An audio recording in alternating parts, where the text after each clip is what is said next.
Será que massa muscular prejudica na corrida? É exatamente isso que a gente vai falar no vídeo de hoje, mas antes, se você não me conhece, meu nome é Gabriel Fenato, sou pós-graduando em Educação Física e formando agora em Fisioterapia. E eu tô aqui exatamente hoje para falar para vocês sobre treinamento de corrida de rua. É exatamente isso que eu tenho mostrado aqui, tenho trabalhado com diversas pessoas comuns que têm buscado a sua própria evolução, seu bem-estar, sua qualidade de vida através da corrida de rua e que tem conseguido isso, também prevenindo lesões, evitando ali dores, evitando erros que podem transformar a corrida de rua em algo tão bom, em algo ruim. Então é exatamente isso que eu faço aqui, por isso eu te convido a já se inscrever nesse canal para não perder mais nada. Olha, uma coisa que acontece muito é uma discussão sobre eu devo ganhar massa muscular, devo fazer treino de hipertrofia na academia ou eu devo focar na corrida de rua. E isso é um debate muito antigo já, discussão sobre treino híbrido, toda essa questão.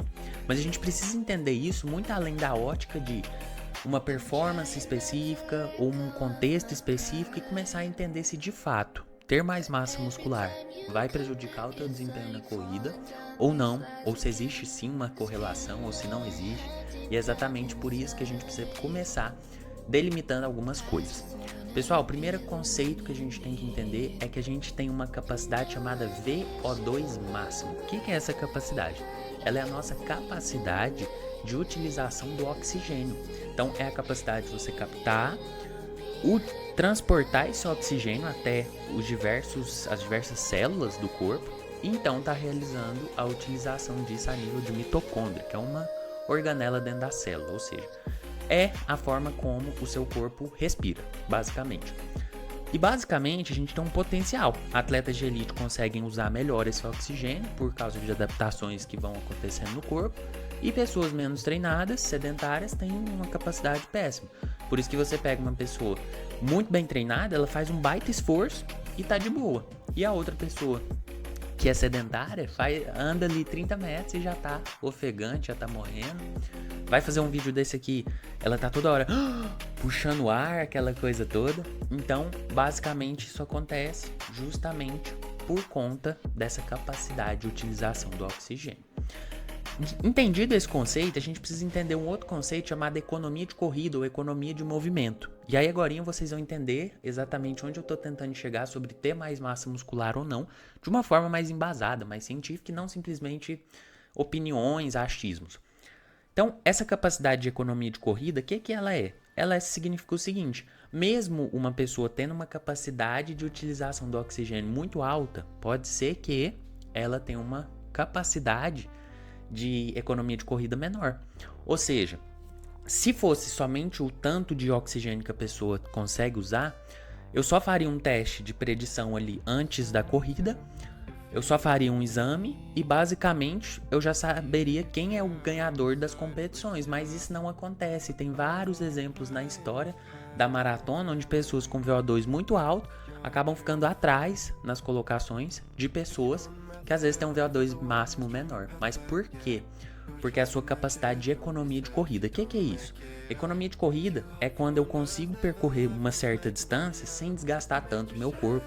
Ou seja, eu consigo correr em velocidades maiores com intensidades de desgaste do corpo, realmente sentir aquele estímulo menor. E basicamente, quanto mais eu consigo economizar a cada passada, a cada movimento que eu faço dentro da corrida, mais eu vou conseguir me deslocar com mais distância e uma velocidade maior, sem desgastar tanto, consequentemente eu vou terminar as provas em menos tempo. Então, a gente tem esses parâmetros que envolvem a corrida de rua. Onde que entra a questão da massa muscular? Se você for um indivíduo com muita massa muscular, a tendência é que a sua economia de movimento seja pior. Por que é pior? Porque você necessita de mais oxigênio e você necessita muitas vezes de uma demanda bioenergética maior. Ou seja, provavelmente você vai ter uma contração muscular maior, então você vai precisar de repor mais sal mineral. Você vai precisar estar mais hidratado porque você tem mais massa muscular, então tem uma necessidade maior de ingestão hídrica. Esses ajustes, quando bem feitos, pode ser que você tenha massa muscular e consiga performar melhor do que pessoas que têm pouca massa muscular. Que são os magrinhos, que às vezes, né, tem um desempenho na corrida, e às vezes uma pessoa com mais massa muscular consegue ir melhor. Então tem exemplos também de vários maratonistas que tinham um pouquinho mais de massa muscular, lógico, não vai ser um bodybuilder, obviamente, pela característica do esporte, mas que tinham mais massa muscular do que às vezes um segundo colocado. E por que disso? Mesmo ele tendo uma massa muscular maior, ele tinha uma economia de corrida melhor. Então, como que isso se justifica? Se justifica por processos adaptativos, ou seja, o corpo humano ele vai se adaptando àquela capacidade. E é por isso que você não deveria ficar tão preocupado se você vai ter mais massa muscular ou não, e sim condicionar o teu corpo e adaptar o teu corpo para a quantidade de massa muscular que você tem. E se você for ganhando e continuar fazendo o treinamento aeróbico da forma correta, provavelmente o seu corpo já vai fazer as adaptações de forma natural, porque ele já vai entender, já vai conseguir processar esse estímulo. Ou seja, eu necessito de correr. Eu necessito de correr em altas velocidades. Eu consigo fazer isso e, ao mesmo tempo, eu tô tendo sinalização de hipertrofia muscular, consequentemente, um aumento de massa muscular. Como que você faz um processo desse, que não é fácil, porque você vai estar fazendo um treinamento concorrente, ou seja, eu tenho que ganhar massa muscular ao mesmo tempo que eu tenho que manter minha performance na corrida, isso não é fácil, precisa de muito ajuste fino, precisa de muito acompanhamento.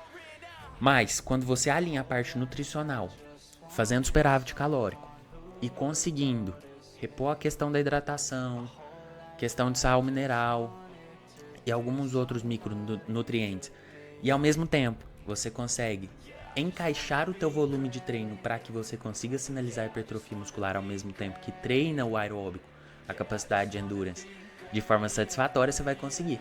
Então é exatamente por isso que o segredo está muito mais em alinhar o teu treinamento, a tua nutrição e, logicamente, pessoal, nós não estamos falando aqui de você se tornar um bodybuilder, mas de você ter uma certa massa muscular.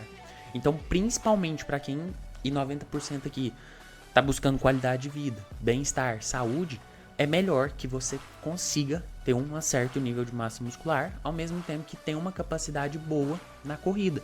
Talvez você não vai ser o top 1 do Brasil na corrida e nem o maior bodybuilder do mundo, mas provavelmente você vai conseguir ter um ótimo físico, um shape legal e ainda vai conseguir ter qualidade de vida para ter bons marcadores de saúde, marcadores biomédicos, bioquímicos, tudo isso bem alinhado dentro do seu corpo. Então, é por essa razão que eu te convido a se inscrever nesse canal para você realmente entender assuntos de corrida de rua como esse. Beleza? Um abraço, vejo vocês em breve.